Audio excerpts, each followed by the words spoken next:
ಮಲಯಾಳಂ ಸಿನಿಮಾಗಳು ಯಾಕೆ ಯಾವಾಗಲೂ ಯಾವ ಸಿನಿಮಾ ಆದರೂ ಕೂಡ ಆಲ್ಮೋಸ್ಟ್ ಹಿಟ್ಟು ಬ್ಲಾಕ್ ಬಸ್ಟರ್ ಆಗ್ತವೆ.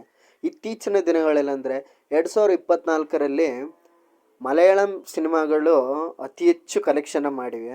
5-6 ತಿಂಗಳಲ್ಲಿ 1,000 ಕೋಟಿನ ಕೊಳ್ಳೆ ಹೊಡೆದಿದೆ ಮಲಯಾಳಂ ಇಂಡಸ್ಟ್ರಿ ಅಂತಲೇ ಹೇಳ್ಬೋದು.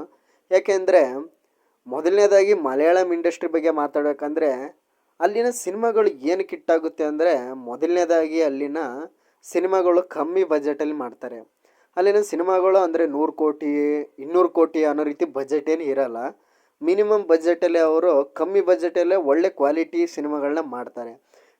ಉದಾಹರಣೆ ಅಂದರೆ ರೀಸೆಂಟಾಗಿ ಬಂದಂಥ ಪ್ರೇಮಲು ಸಿನಿಮಾ ಕೂಡ ತುಂಬ ಕಮ್ಮಿ ಬಜೆಟು, ಎಷ್ಟಂದರೆ 3 ಕೋಟಿ ಏನೋ ಅಂತೆ 100 ಕೋಟಿ ಮಾಡಿತ್ತು. 100 ಅಲ್ವಾ. ಸೊ ಹೀಗಾಗಿ ಅವರ ಕಂಟೆಂಟು ತುಂಬ ಸ್ಟ್ರಾಂಗ್ ಆಗಿರುತ್ತೆ.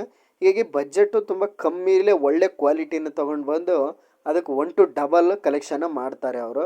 ಸೊ ಹಾಗಾಗಿ ಮಲಯಾಳಂ ಇಂಡಸ್ಟ್ರೀಲಿ ಯಾವ ರೀತಿ ಕ್ಯಾರೆಕ್ಟರೈಸೇಷನು ಅವರ ಸಿನಿಮಾಗಳ ಸ್ಟೋರಿ ಟೆಲ್ಲಿಂಗು ತುಂಬ ಚೆನ್ನಾಗಿರುತ್ತೆ.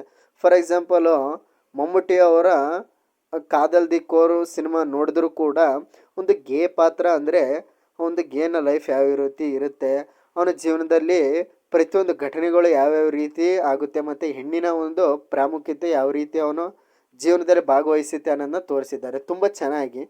ಈ ಸಿನಿಮಾದಲ್ಲಿ ಮಮ್ಮೂಟಿಯವರ ಆ್ಯಕ್ಟಿಂಗ್ ಕೂಡ ತುಂಬ ಚೆನ್ನಾಗಿದೆ. ಅವರು ಕೂಡ ಅನೇಕ ಎಕ್ಸ್ಪೆರಿಮೆಂಟ್ ಸಿನಿಮಾಗಳನ್ನ ಮಾಡ್ತಾರೆ ಅವರು ಮಲಯಾಳಂ ಇಂಡಸ್ಟ್ರಿಯಲ್ಲಿ. ಸೊ ಹೀಗಾಗಿ ಆ ಒಂದು ಇಂಡಸ್ಟ್ರಿಯನ್ನು ನೋಡಿದಾಗಲೇ ಅವರ ಕಥೆಗಳ ಆಯ್ಕೆ ತುಂಬ ಚೆನ್ನಾಗಿರುತ್ತೆ. ಹಾಗೆ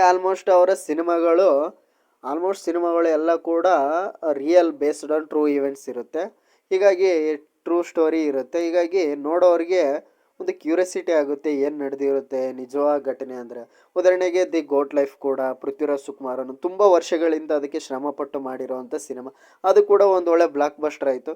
ಸೊ ಹೀಗಾಗಿ ಅವರ ಒಂದು ಒಳ್ಳೆ ಕ್ವಾಲಿಟಿ ಕಂಟೆಂಟು, ಆಮೇಲೆ ರಿಯಲ್ ಸ್ಟೋರಿ ಮತ್ತು ಅವರ ಒಂದು ಕ್ಯಾರೆಕ್ಟರೈಸೇಷನ್ ಇಷ್ಟಿರುತ್ತೆ. Thank you friends. Bye friends, ಮತ್ತೆ ಸಿಗೋಣ. ಸಬ್ಸ್ಕ್ರೈಬ್ ಮಾಡಿ.